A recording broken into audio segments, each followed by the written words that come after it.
Guys, आज की video में हम देखेंगे unit 1 BSc third year organic chemistry के most important multiple choice question. और ये मल्टीपल चॉइस क्वेश्चन जो है वो काफी टाइम्स आपके पिछले साल के एग्जाम पेपर में जो है वो पूछे गए हैं, तो ये सब क्वेश्चन को आप जरूर देख लेना। हालांकि और भी बहुत सारे मल्टीपल चॉइस क्वेश्चन है, बट जो जो इम्पोर्टेंट है वो मैं आप लोगों को यहाँ पर बता रही हूँ।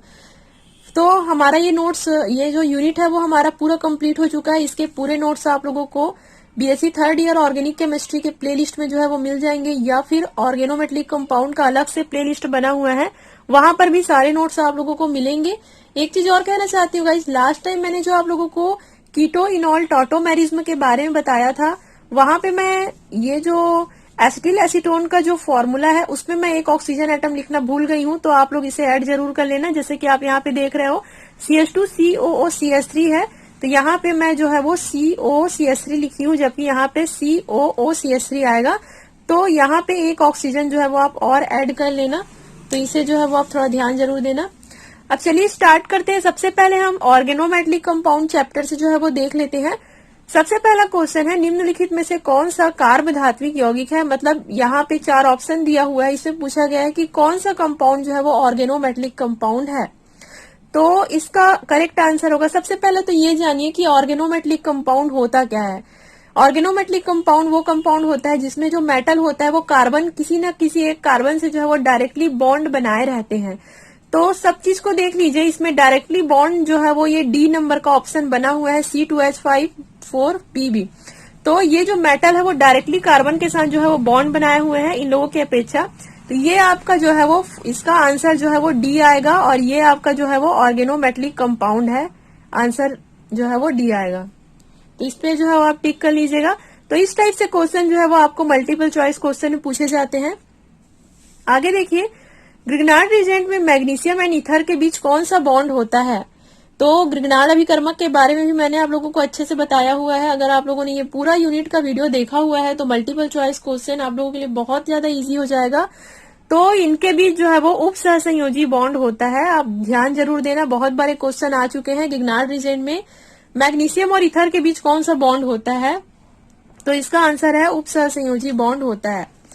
क्वेश्चन नंबर 3 देखते हैं, निम्नलिखित में से कौन सा ऑर्गेनोमेटलिक कंपाउंड नहीं है। अब यहाँ पे देखिए कौन सा कंपाउंड जो है वो ऑर्गेनोमेटलिक कंपाउंड नहीं है। तो देखिए सारे मेटल जो है वो डायरेक्टली कार्बन के साथ जो है वो बॉन्ड बनाए हुए हैं, लेकिन ये आंसर ये जो ऑप्शन नंबर ए है वो जो है वो आपका ऑर्गेनोमेटलिक कंपाउंड नहीं है। CH3COONA एक ऑर्गेनोमेटलिक कंपाउंड नहीं है, तो इसका आंसर जो है वो ए आएगा।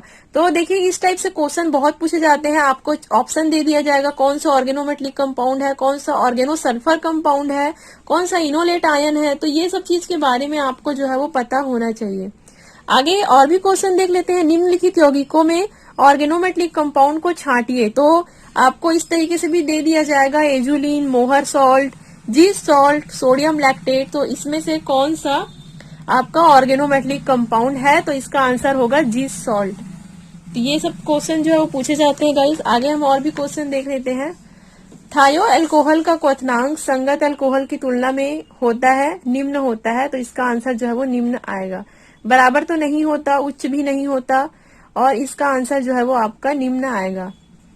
6वां नंबर का देख लेते हैं, एथिल मरकेप्टेन का फॉर्मूला है। ये भी मैंने आप लोगों को बताया, एथिल मरकेप्टेन। तो इसका फॉर्मूला है आपका ऑप्शन नंबर 1 C2H5SH। ये आपका एथिल मरकेप्टेन का फॉर्मूला है। सो गाइस ये सब चीज आप तभी जानोगे जब आप लोगों ने इस यूनिट को अच्छे से पढ़ा हुआ है, तभी आप ये सब क्वेश्चन जो है वो सॉल्व कर सकते हो। आगे और क्वेश्चन देखते हैं, एथिल एसीटोएसीटेट को यूरिया के साथ गर्म करने पर बनता है। तो एथिल एसीटोएसीटेट को यूरिया के साथ गर्म करने पर, तो करेक्ट आंसर होगा आंसर नंबर 1 4 मेथिल यूरेसिल जो है वो बनता है। ये रिएक्शन भी मैंने आप लोगों को बताया हुआ है, इनोलेट आयन वाला जो चैप्टर है उसमें। आगे देखते हैं यह कौन सा रिएक्शन है। तो देखिए इस टाइप से रिएक्शन आपको दे दिया जाएगा और पूछा जाएगा कि इस रिएक्शन का जो है वो आप नाम बताइए।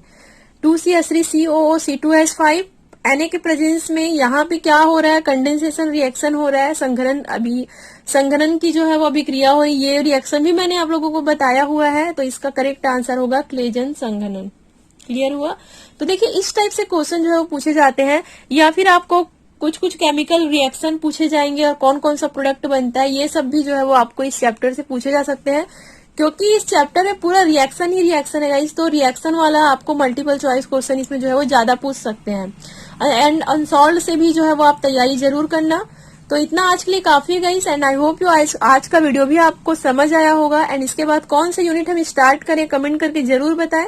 And thank you so much for watching.